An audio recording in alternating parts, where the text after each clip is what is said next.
మా పాపకి అన్నం అస్సలు వద్దట, ముక్కలైతేనే తింటుందట. ముక్కలు అంటే నేమ్ కూర అనుకుంటారా, యాటకూర అనమాట. ఇవాళ సండే స్పెషల్ యాటకూర. చాలా కష్టపడిపోయి తీసుకొచ్చుకున్నాం. కూర అయితే మస్తు కుదిరింది. కొంచెం ఉప్పు తక్కువ అనిపించింది. అందులో కాంబినేషన్ వచ్చేసి వైట్ రైస్ యావరేజ్ అనిపించింది. నేను మటన్ కూర ఎలా వండుతానో చూడండి.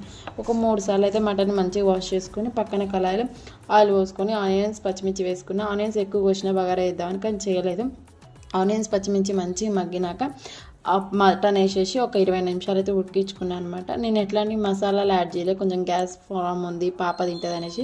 ఆ 20% ఉడికించుకున్నాక కొంచెం ఉప్పు పసుపు వేసేసుకొని కొంచెం అల్లం పేస్ట్ అప్పటికప్పటికే నూరేసుకుని, అందుకే అంత పొడి పొడిగా ఉందనమాట.